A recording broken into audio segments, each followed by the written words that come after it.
성경의 다른 책들과 비교했을 때 누가복음의 특징이 뭐냐고 물으신다면 다음 네 계층을 특별히 배려한 점을 들 수 있을 것입니다.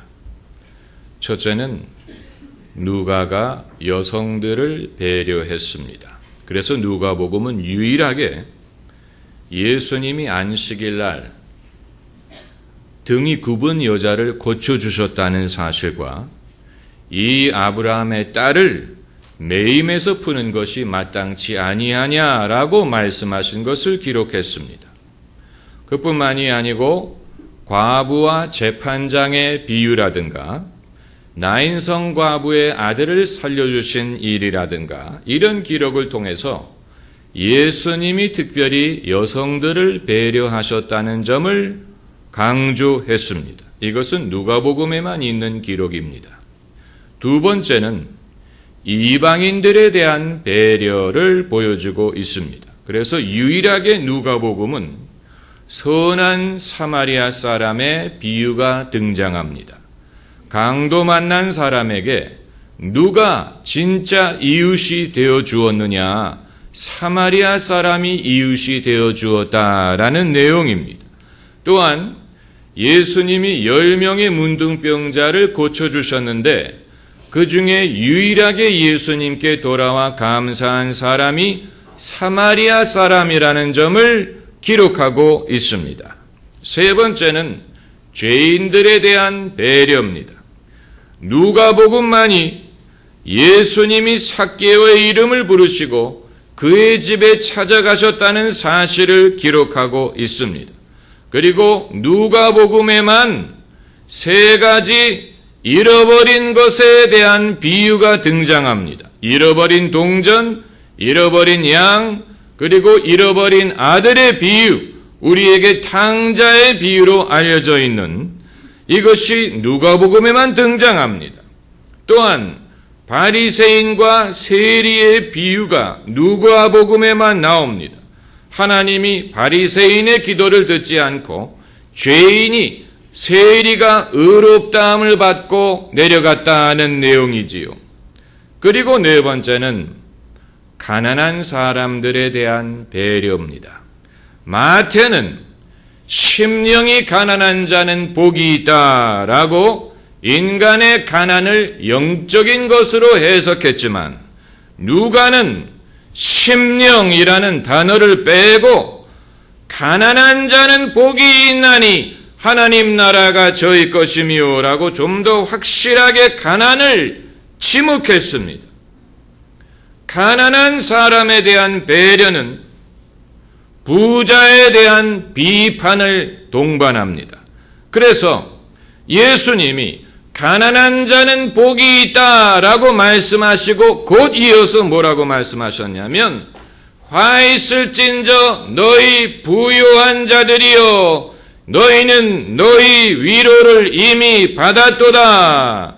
화 있을진저 너희 이제 배부른 자여 너희는 주리로다 라는 말씀을 기록하고 있는 것입니다. 이것은 마태조차도 말하지 못한 것입니다. 누가만이 포함시킨 것입니다. 그 말은 마태보다는 누가가 예수님의 말씀을 더 정확하고 정직하게 기록하려고 했다는 것을 보여주는 것입니다. 가난한 자와 부자에 대한 예수님의 입장을 가장 극명하게 보여주는 것이 바로 오늘 본문의 거지 나사로와 부자의 비유입니다. 이 비유에는 결론이 등장하지 않습니다. 교훈이 등장하지 않습니다. 너희는 이렇게 하라 라는 예수님의 말씀이 없습니다. 적어도 선한 사마리아 사람의 비유에는 가서 너희도 이렇게 하라 라는 말씀이 있지만 오늘 이 본문에는 그런 결론이 없습니다. 너희는 나사로처럼 되라 라고 말씀하지도 않았고 너희는 부자처럼 하지 말라 라고 말씀하지도 않았습니다. 그뿐만이 아니고 예수님은 왜 나사로가 아브라함의 품에 가고 왜 부자가 지옥불에 떨어졌는지 이유를 설명하시지 않습니다. 나사로가 더 의로웠기 때문이라는 말씀도 없고 부자가 불의했다는 말씀이 없습니다. 일반적으로 가난한 자가 더 의롭고 일반적으로 부자가 불의하다 이런 말씀을 하지도 않았습니다. 그러다 보니까 이 비유를 읽는 사람은 좀 불편한 것입니다. 만일 여러분이 이 비유를 읽으시고 아무런 감정이 없으시다면 그건 성경을 진지하게 접하는 것이 아닌 것입니다. 남의 이야기를 알 필요 없습니다. 우리 이야기입니다. 우리가 불편하게 느끼는 첫 번째 이유는 지옥에 대한 언급이 나오기 때문입니다.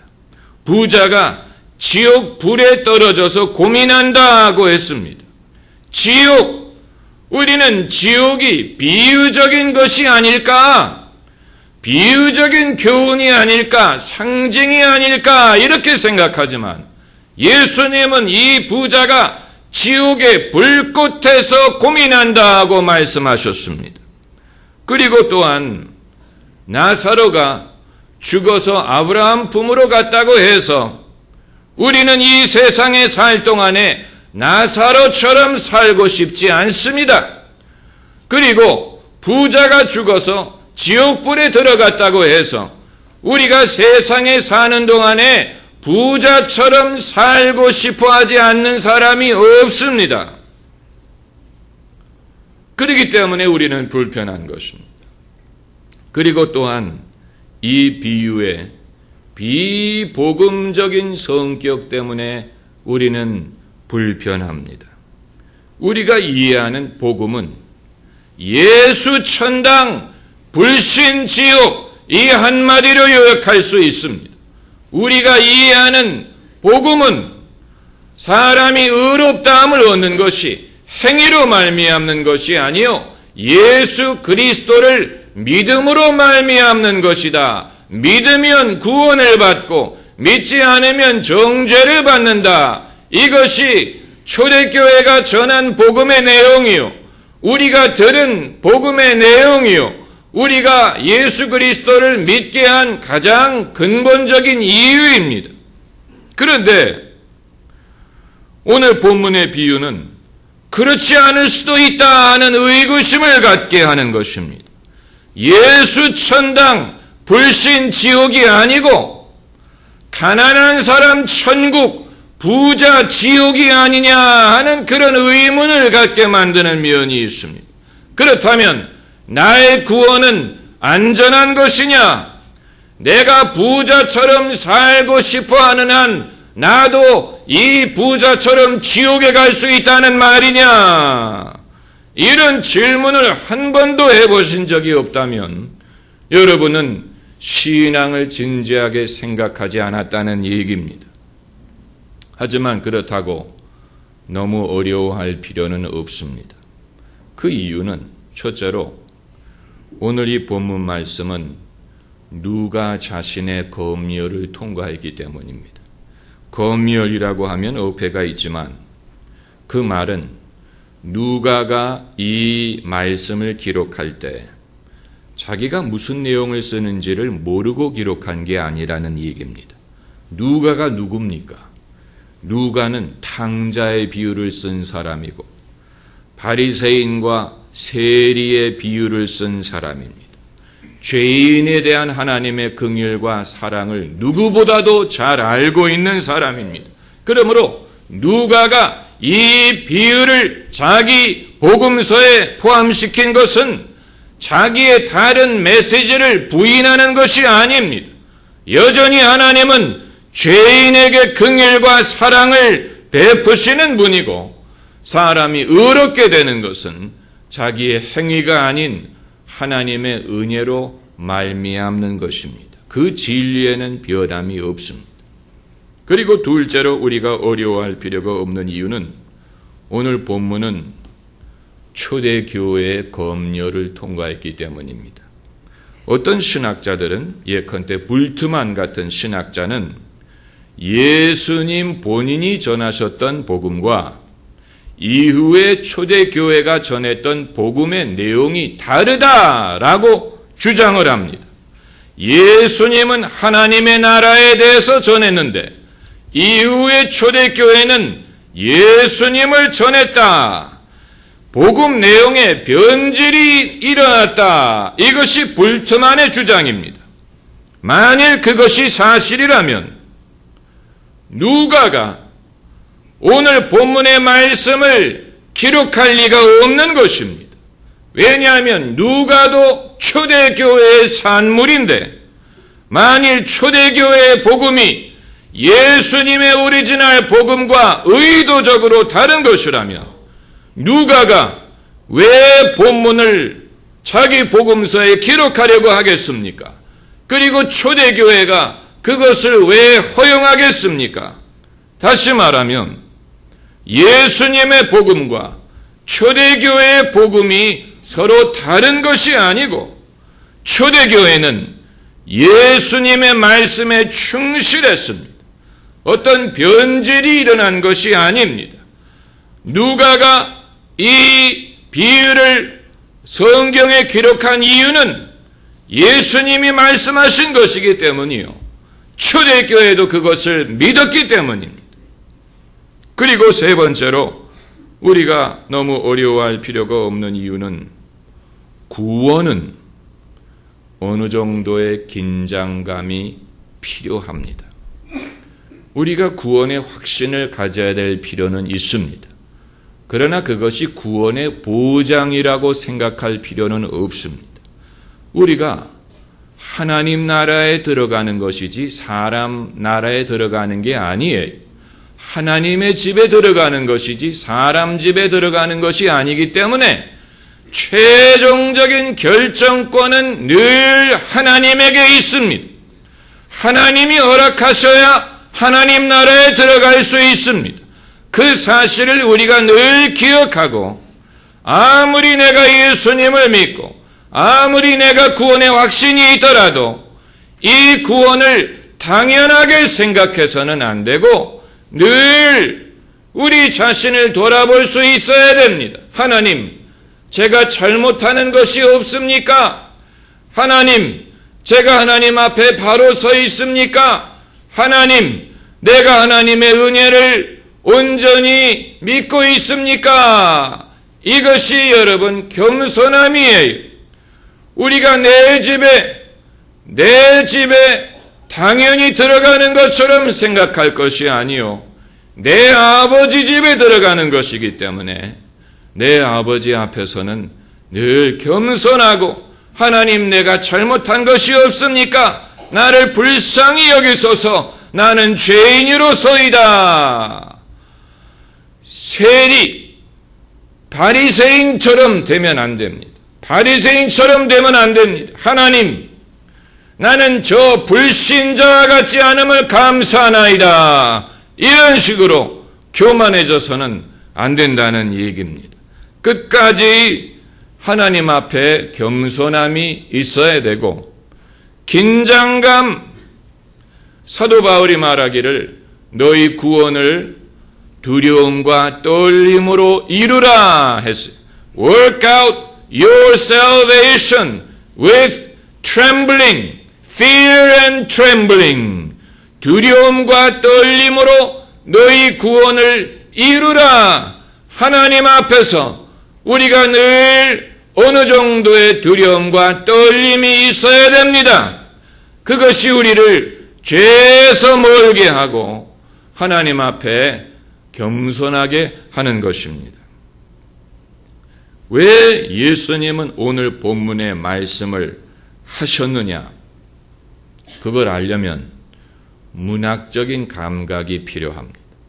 신학 박사가 돼야만 이해할 수 있는 게 아닙니다. 오늘 본문에 아이러니를 주목할 수 있어야 됩니다. 한 부자가 있어 자색 옷과 고운 베옷을 입고 날마다 호화로이 연락하는데, 연락한다는 말은 잔치를 벌인다는 얘기입니다. 나서로라 하는 한 거지가 헌대를 핥으며 그 부자의 대문에 누워 부자의 상에서 떨어지는 것으로 배불리려 하매 심지어 개들이 와서 그 헌대를 핥더라. 여러분, 아이러니가 보이십니까? 얼마나 대조적입니까? 부자는 고급 옷을 입고 날마다 잔치를 벌이는데 대문 밖에 있는 거지는 부자의 상에서 떨어지는 것으로 먹고 살고 헌대를 개들이 와서 핥더라. 예수님은 부자가 세상의 모든 가난을 해결할 것을 요구하지 않았습니다. 그건 불가능합니다. 그러나 적어도 자기 대문 밖에 있는 가난한 사람에 대해서는 책임을 져야 될 것이 아닙니까? 그것도 이와 같은 대문 하나를 사이에 두고 이와 같은 격차가 있는 줄 알면서 그것을 방치한다면 어떻게 그 부자가 천국 가기를 기대할 수 있겠다는 얘기입니까? 대문 하나를 사이에 두고 이런 격차를 허용한다면 그것은 하나님의 사람이라고 볼 수가 없는 것입니다. 예수님이 어이가 없는 것입니다. 인간의 무관심, 이기심, 완악함, 욕심에 대해서. 그래서 이 비유에 아무런 부연 설명이 없이 나사로는 죽어서 아브라함의 품에 갔고 부자는 죽어서 지옥불에 떨어졌다고 말씀하시는 것입니다. 예수님의 정서를 우리가 느낄 수 있어야 됩니다. 예수님은 지금 경제를 말씀하시는 것도 아니고 정치를 말씀하시는 것도 아니고 예수님은 세상의 가난의 문제를 해결하려고 하지도 않았고 예수님이 부자의 책임에 대해서 말씀하시는 것 같지도 않습니다. 다만 대문 하나를 차이에 두고 이와 같은 격차를 방임하는 것에 대해서 예수님은 진노하시는 것입니다. 이게 도대체 뭐냐는 거예요. 신앙이 있는 사람이 어떻게 이렇게 할 수 있느냐는 것입니다. 제가 어떤 특정한 분을 지목하는 것이 아니고 이 시대의 일반적인 소비 성향에 대해서 말씀드리는 것인데 살면서 좋은 것을 누리고 싶지 않은 사람은 아무도 없습니다. 하지만 우리가 그것을 당연히 여겨서는 안 되고 그것을 나의 당연한 권리로 여기면 안 되고 거기에 취해서는 안 됩니다. 적어도 그리스도인이라면 그렇습니다. 오늘 본문에 나오는 이 부자가 자색 옷과 고운 베옷을 입었다고 했는데 이것을 오늘날 우리의 문화에 적용하면 무엇을 뜻하는 것이겠습니까? 명품 가방, 명품 패션, 명품 자동차, 고급 레스토랑, 고급 카페, 고급 쇼핑, 고급 여행, 고급 리조트, conspicuous consumption, 과시하기 위한 소비를 말하는 거예요. 그 자체가 나쁘다는 게 아니에요. 그러나 이 부자는 내 돈을 내 마음대로 쓰는데 누가 상관이냐라고 말할 수 있습니다. 내가 번 돈이고 내 돈인데 내 마음대로 쓴들 누가 상관이냐. 그러다가 지옥불에 들어갔습니다. 그렇기 때문에 내 돈이라고 하더라도 내가 그럴 만한 능력이 있다고 하더라도 그걸 당연하게 생각하면 안 되고 그걸 나의 당연한 권리라고 생각하면 안 되고 심지어 그게 내 것이라고 생각해도 안 돼요. 내가 벌었기 때문에 내 것이다. 그리스도인은 내 것은 주님의 것이라고 믿는 사람이에요. 내 생명은 주님 것이다. 내 몸은 주님 것이다. 내 미래는 주님 것이다. 나는 주의 것이다. 아주 중요한 것입니다. 여러분, 이 내 돈을 내가 쓰는데 무슨 상관이냐? 이렇게 생각하다가 본문의 부자처럼 될 수도 있습니다. 하나님은 공평하십니다. 천국은 하나님의 궁극적인 공평함입니다. 만일 우리가 이 세상에 사는 동안에도 좋은 것을 누리다가 세상 떠나서는 천국 가기를 원한다면 그것처럼 불공평한 것이 어디 있겠습니까? 반대로 누구는 세상에서 가장 가난하게 살다가 세상 떠난 다음에도 지옥에 간다면 하나님의 공평함이 어디 있겠다고 할 수 있겠습니까? 그래서 예수님이 본문에 너는 살았을 때 내 좋은 것을 받았고 나사로는 고난을 받았으니 이것을 기억하라. 이제 저는 여기서 위로를 받고 너는 고민을 받느니라. 이게 하나님의 공평함이에요. 세상에서 사는 동안에 좋은 것을 누리고 위로를 받았기 때문에 너는 지금 고민을 받고 있는 것이고 나사로는 세상에서 고난을 받았으니 지금 위로를 받는다. 여러분, 우리가 하나님의 나라를 정말로 믿는다면, 내세를 믿지 않는다면 말할 나위도 없어요. 그러나 천국을 믿는다면 이 세상에 사는 동안에 어느 정도의 고난은 감수할 수 있어야 됩니다. 그래야 이후에 하나님 앞에 설 때 받을 위로가 있는 것입니다. 기도하십시다.